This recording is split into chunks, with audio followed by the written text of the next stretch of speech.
قلعه حیوانات. فصل اول.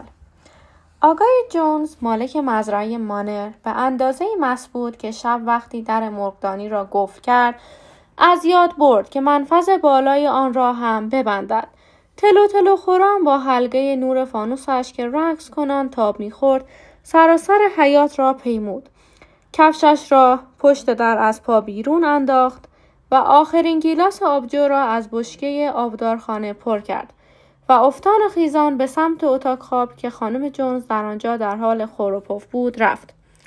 به محض خاموش شدن چراغ اتاق خواب جنب و جوشی در مزرعه افتاد.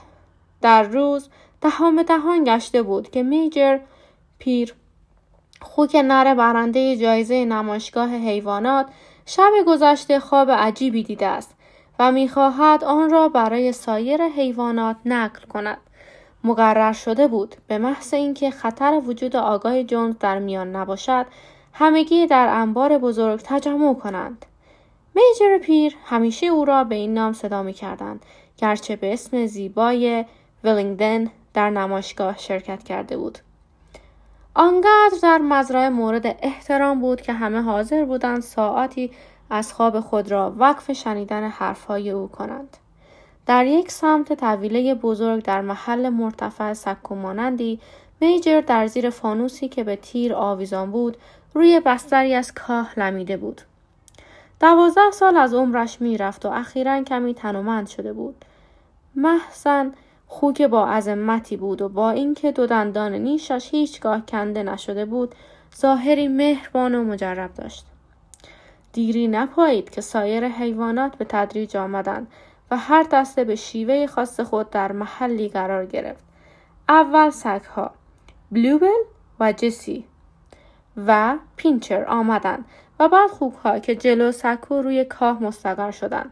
مرغ‌ها روی لبه پنجره نشستند و کبوترها بال زنان بر تیرهای سقف جای گرفتند. گوسفندان و گاوان پشت سر خوکان دراز کشیدند و مشغول نشخوار شدند. 2 اسب عرابه، باکسر و کلوور با هم آهسته وارد شدند. سمهای بزرگ پشمالوی خود را از ترس آنکه مبادا حیوان کوچکی زیر کاه پنهان باشد با احتیاط بر زمین می‌گذاشتند. کلوور مادیانی بود، فربه و میان سال، با حالتی مادرانه که بعد از به دنیا آمدن 4مین کره‌اش هرگز ترکیب و اندام اولیش را باز نیافته بود. باکسر حیوان بسیار درشتی بود. بلندیش 18 دست بود و قدرتش معادل قوه 2 اسب معمولی.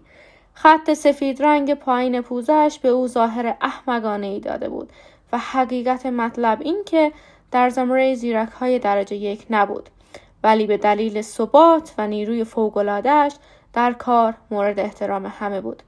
پس از اسب‌ها موریل، بز سفید و بنجامین اولاغ وارد شدند. بنجامین سال خورده ترین و بدخلق ترین حیوان مزرعه بود. کم حرف میزد و اگر سخنی میگفت تلخ و پرکنایه بود. مثلا میگفت خدا به من دم عطا کرده که مگس ها رو برانم، ولی کاش نه دمی میداشتم و نه مگسی آفریده شده بود. بین همه حیوانات مزرعه او تنها حیوانی بود که هیچ وقت نمیخندید و اگر علت را میپرسیدن میگفت چیز خنده‌داری نمیبینم، بی آنکه نشان دهد به باکسر ارادتی داشت. این 2 یک شنبه ها را بی آنکه حرفی بزنند در کنار هم در چمنزار پشت باغ میوه به چرا می‌گذراندند. 2 اسب تازه جابجا شده بودند که یک دست جوجه مرغابی که مادرشان را از دست داده بودند جیر کنند دنبال هم وارد شدند و از این سو به آن سو پی جایی گشتند که زیر پا لگدمال نشوند.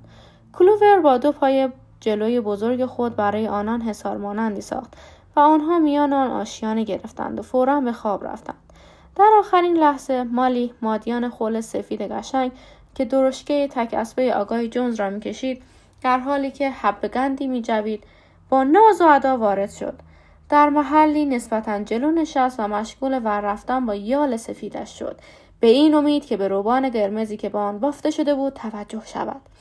بعد از همه گربه آمد که طبق معمول برای پیدا کردن گرم ترین جا به اطراف نظر انداخت و بالاخره خود را با فشار میان باکسر و کلوور جا کرد و در آنجا با خاطری آسوده به خرخر پرداخت و یک کلمه هم از سخنرانی میجر را نشنید.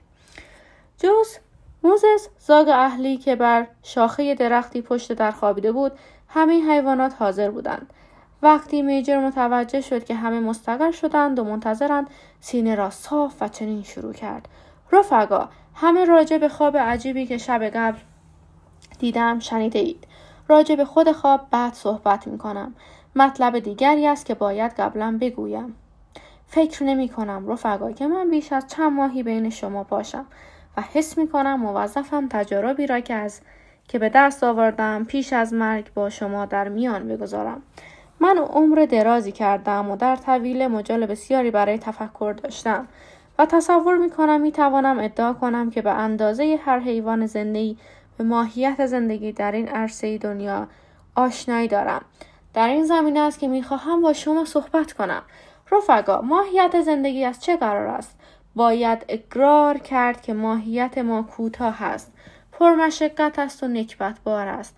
به دنیا میاییم، جز قوت لایموتی نداریم و از بین ما آنها که قادر به کاریم تا آخرین رمق به کار گمارده میشویم و به مجردی که از هیز انتفاع بیفتیم با بیرحمی تمام قربانی میشویم. هیچ حیوانی در انگلستان مزه سعادت و فراغت را از 1 سالگی به بالا نچشیده است. هیچ حیوانی در انگلستان آزاد نیست. زندگی یک حیوان فقر و بردگی است. این حقیقتی است غیر قابل انکار. آیا چنین وضعی در واقع لازمه نظام طبیعت است؟ آیا این به این دلیل است که این سرزمین آنقدر فقیر است که نمیتواند به ساکنینش زندگی مرفهی عطا کند؟ رفقا، نه، 1000 مرتبه نه. خاک انگلستان حاصلخیز و آب و هوایش مساعد است و استعداد تهیه مواد غذایی فراوان برای تعدادی خیلی بیش از حیواناتی که اکنون در آن ساکنند دارد. همین مزرعه ما میتواند از 12 از 20 گاو و صدها گوسفند نگهداری و پذیرایی کند، طوری که همه آنان در رفاه به سر برند، چنان رفاهی که تصور آن هم در حال حاضر از ما دور است. پس چطور است که ما با این نکبت زندگی میکنیم؟ علتش این است که تقریبا تمام دسترنج کار ما به دست بشر ربوده میشود. آری رفقا، جواب تمام مسائل حیاتی ما در یک نکته نهفته است و این نکته به یک کلمه بشر خلاصه می شود. بشر یگانه دشمن واقعی ماست. بشر را از صحنه دور سازید. ریشه گرسنگی و بیگاری برای ابد خشک می شود. بشر یگانه مخلوقی است که مصرف می کند و تولید ندارد. نه شیر می دهد، نه تخم می کند. ضعیفتر از آن است که گاو آهن بکشد و سرعتش در دویدن به حدی نیست که خرگوش بگیرد. ارباب مطلق حیوان است. اوست که آنها را به کار می گمارد و از دسترنج حاصله فقط آنقدر به آنها می دهد که نمیرند و بقیه را تصاحب می کند. کار ماست که زمین را کشت می کند و کود ماست که آن را حاصل خیز می سازد. با این وصف ما حیوانات صاحب چیزی جز پوست خودمان نیستیم. شما ای گاوانی که جلوی من ایستاده اید، سال گذشته چند هزار گالون شیر داده اید و بر سر آن شیر که باید صرف تقویت گوساله های شما میشد چه آمد؟ هر قطره آن از حلقوم دشمنان ما پایین رفت. شما ای مرغان در همین سال گذشته چقدر تخم کرده اید و چند تای آن جوجه شد؟ بقیه تمام به بازار رفت تا برای جونز و کسانش پول گردد. و تو کلوور، 4 کره‌ای که بایستی سر پیری از سایه دست و سبب نشاط خاطر تو باشند کجا هستند؟ همه در 1 سالگی فروخته شدند و تو دیگر هرگز آنها را نخواهی دید. در ازای 4 کره و جان کندن دائم در مزرعه جز جیره غذا و گوشه طویل چه داشته ای؟ تازه نمیگذارند این زندگی نکبت بار به حد طبیعی خود برسد. از لحاظ خودم شکایتی ندارم، چه من از جمله خوشبخت ها بودم. 12 سال عمر کردم و متجاوز از 400 توله آوردم. زندگی طبیعی هر خوکی چنین است، اما هیچ حیوانی نیست که بالاخره از لبه تیگ رهایی پیدا کند. شما طول خوک‌های پرواری که جلو من نشسته اید، در خلال 1 سال همه روی تخته سلاخی زجرتان به عرش خواهد رفت. این مصیبت بر سر همه ما، گاوان و خوکان، مرغان و گوسفندان خواهد آمد. حتی اسبان و سگان هم سرنوشت بهتری ندارند. تو، باکسر، روزی که عضلات نیرومندت قدرت خود را از دست بدهند، جونز تو را به سلاخی می‌فروشد تا سرت را از تن جدا سازد و برای سگ‌های شکاری بپزد.